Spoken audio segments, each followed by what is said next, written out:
নবী সাল্লাল্লাহু আলাইহি ওয়াসাল্লাম বলেছেন ইন্না আইনাল হক, চোখের নজর সত্য। নবী করিম সাল্লাল্লাহু আলাইহি ওয়াসাল্লাম বলেছেন চোখের বদনজর সত্য। যে আমরা বলি ফেসবুকে এত বেশি ছবি দিয়েন না ভাই, ছবি তুলেন না, ছবি তুলেন না, বারবার যে বলি নিষেধ করি।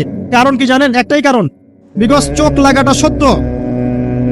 মানুষের চোখ লাগে, এই কথা শুনলে অনেক মজুমদাররা হাসবে না? কথা বুঝতে পারেন নাই? কিন্তু এটা সত্য, কারণ নবী করিম সাল্লাল্লাহু আলাইহি ওয়াসাল্লাম যা বলেছেন সাদাকাল্লাহু ওয়া সাদাকা রাসূলুহুল কারীম। নবী যা বলেছেন, আল্লাহ যা বলেছেন চিরায়ত সত্য, এর বাইরে কোনো সত্য আছে? আচ্ছা দেখেন, আমি বললাম যে জাদুবিদ্যা সত্য। এই জাদুবিদ্যার চর্চা মানুষ করে, এখনো করে, এবং এই জাদু দিয়ে মানুষের ক্ষতি করার জন্য জিনের প্রয়োজন হয়, দুষ্ট জিন। এই জিনগুলোকে মানুষ তাবে করে মানুষের ক্ষতি করার চেষ্টা করে। দেখবেন এখন গ্রামে গঞ্জে শহরে সব জায়গায় ছড়িয়ে পড়েছে না? দেখবেন, খুব সতর্ক থাকবেন। আমি পরে সলিউশন বলছি আপনাদেরকে। আরেকটা বলেছি, নবী সাল্লাল্লাহু আলাইহি ওয়াসাল্লাম বলেছেন চোখের বদনজর এমন সত্য যে একটা উটকে এই রান্নার ডেকচির মধ্যে ঢুকাই ফেলতে পারে। একটা উট খুব সুন্দর, ভালো, আপনি দেখছেন মাশাআল্লাহ বলেন নাই, নজর লেগেছে, উটটা মারা গেছে দেন, তারপর তাকে জবাই করে খেয়ে ফেলতে হয়েছে। একজন সাহাবী গোসল করছিলেন, গোসল, এটা হাদিসে সহিহ, এই আলেম ওলামা যারা আছেন তারা জানেন যে এই হাদিসে সহিহ। একজন সাহাবী গোসল করছেন, তার গায়ের চামড়াটা খুব সুন্দর ছিল, একদম স্কিনটা অনেক সুন্দর থাকে না এমন কিছু মানুষ?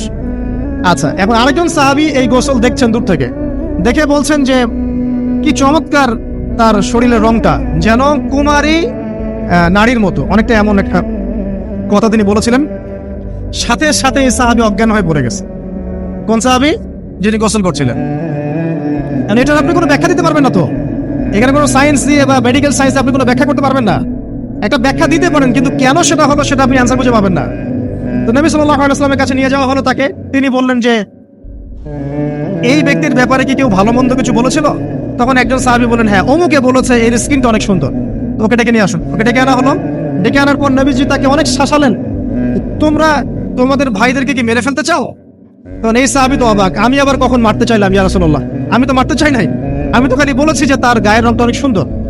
তখন তিনি বললেন কেন তুমি সুবহানাল্লাহ বললে না, কেন তুমি মাশাআল্লাহ বললে না? যখন মাশাআল্লাহ বলবেন, সুবহানাল্লাহ বলবেন, নজরটা লাগবে না। আর যখন আপনি মাশাআল্লাহ বলবেন না, সুবহানাল্লাহ বলবেন না, দেখবেন নজর লেগে গেছে। আপনি বিশ্বাস করেন ব্যবসা খুব ভালো চলছে, মানুষ বললো যে বাহ তোর তো ব্যবসা হেভি, লালে লাল শাহজালাল, ঠিক আছে, দেখবেন আপনার কেনা বেচা বন্ধ হয়ে গেছে। এরকম হবে, আমার কথাটা বিশ্বাস করেন।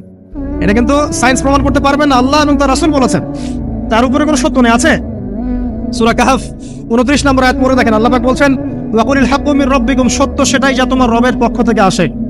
ফামান শাআ ফালইউমিন, যার ইচ্ছা হয় বিশ্বাস করুক, ওয়ামান শাআ ফালইয়াকফুর, যার ইচ্ছা হয় সে অস্বীকার করুক। এই কারণে আমরা বলি ফেসবুকে এত বেশি ছবি দেওয়া, এই আই ওয়াশ করা, এই যে শো ডাউন করা, হ্যাঁ, ইসলামের কিছু কাজ করলেন একদম মানুষকে না দেখাইতে পারলে ঘুম হচ্ছে না, এগুলো বন্ধ করেন, এগুলো বন্ধ করে দেন আল্লাহর ওয়াস্তে। অফলাইনে কাজ করেন, নিজেকে গোপন করার চেষ্টা করেন। যত বেশি মানুষের কাছে নিজেকে এক্সপোজ করবেন, কাজের বরকত কমে যাবে, কাজের বরকত কমে যাবে, চোখ লাগবে, নজর লাগবে। এবং চোখ লাগা বদ নজরে বহু আলেম আস্তে আস্তে মাঠ থেকে মাইনাস হয়ে গেছে না? যায় নাই? এখন কি আলেমদের সংখ্যা বেশি না কম? যত দিন যাবে আলেমের সংখ্যা আরো কমে যাবে। নবীজি বলেছেন আলেমদের সংখ্যা কমতে থাকবে, মানুষ জাহেলদেরকে আলেম বানিয়ে নেবে। তো প্রিয় ভাইরা, জাদুবিদ্যা সত্য, চোখের বদনজর সত্য, রাতের এই অনিষ্টগুলো সত্য, রাতের বেলা অনেক ক্ষতি আছে। এই জন্য নবীজি বলছেন বাচ্চাদেরকে বাইরে বের করো না, এবং তোমরাও রাত যখন গভীর হবে তখন এদিক ওদিক ঘোরাফেরা করো না। দেখবেন রাত যত গভীর হয় আমাদের শহরগুলো তত জীবিত হয়, তাই না? তাই না? রাত যত গভীর হচ্ছে শহর তত জীবিত হয়। চায়ের দোকানে আড্ডা বেশি, ওই সিনেমা দেখছে, টিভি দেখছে, ক্যারাম খেলছে, লুডো খেলছে, ঘুম নাই। ঘুম কখন? ফজরের আগে আগে। ফজরের নামাজ কিন্তু নাই, ফজর ঠিক আগে আগে, আবার ওই যে জোহরের নামাজের সময় উঠতেছে। এখন আমাকে বলেন এরকম জেনারেশনকে দিয়ে কি আসলে ইসলামের কোনো খেদমত হবে? আচ্ছা, নবীজি রাতের বেলা আর্লি ঘুমাতেন, আল্লাহ পাক আমাদের সবাইকে তাড়াতাড়ি ঘুমানোর তৌফিক দান করুন। হ্যাঁ, আপনি ইলম চর্চা করলে রাত জেগে থাকতে পারেন, আপনি যদি জ্ঞান চর্চা করেন রাত জাগতে পারেন, আপনি কোনো গবেষণা করছেন, নামাজ পড়ছেন বা কোরআন হিফজ করছেন, আপনি রাতের আর্লি উঠবেন, এটা আলাদা বিষয়। কিন্তু কমন ভাবে আমাদের এই যে ফেসবুক, ইউটিউবিং ইত্যাদিতে আমরা লিপ্ত থাকি, সারা রাতটা কাটাই আড্ডাবাজি করে, এগুলো বন্ধ করতে হবে। এগুলো বন্ধ না করলে ফিজিক্যালি আমরা মানে সুস্বাস্থ্যের অধিকারী হতে পারবো না। সারা দিনটা আমাদের একটা কি বলবো অলসতার ভাবে যাবে, এবং দিনের বেলা কাজগুলো ব্যাহত হবে। এতে করে আমাদের উম্মার এই পুরো বড় যে তরুণ প্রজন্ম আছে, এদেরকে আপনি সম্পদে পরিণত করতে পারবেন না। তাই এই সিস্টেমটা চেঞ্জ করা দরকার। নবীজি রাতের বেলা এই সূরা বাকারার শেষ 3টা আয়াত তেলাওয়াত করতেন, আমরা করবো ইনশাআল্লাহ। ইনশাআল্লাহ আরেকটা আমল বলে দিই, নবী করিম সাল্লাল্লাহু আলাইহি ওয়াসাল্লাম রাতের বেলা সূরা মুলক তেলাওয়াত করতেন। কোন সূরা এটা? কোন সূরা? তাবারাকাল্লাযী বিয়াদিহিল মুলক। কয়টা আয়াত আছে? 30টা আয়াত আছে। নবীজি বলেছেন সাল্লাল্লাহু আলাইহি ওয়াসাল্লাম যে এই সূরা আপনাকে কবরের আযাব থেকে বাঁচাবে। চান কবরের আযাব থেকে তো ভাই বাঁচা খুব সহজ নাকি?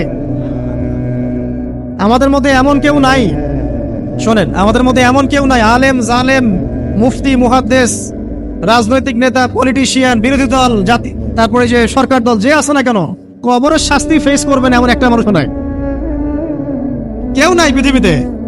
এই যে আপনি দেখছেন ওই যে কি ইসরায়েলের প্রধানমন্ত্রী, ওই রাশিয়ার প্রধানমন্ত্রী, ওই চায়নার সভ্যতা, পশ্চিমা সভ্যতা, এমন কেউ নাই পৃথিবীতে এখন যাকে কবরের শাস্তি ভোগ করতে হবে না।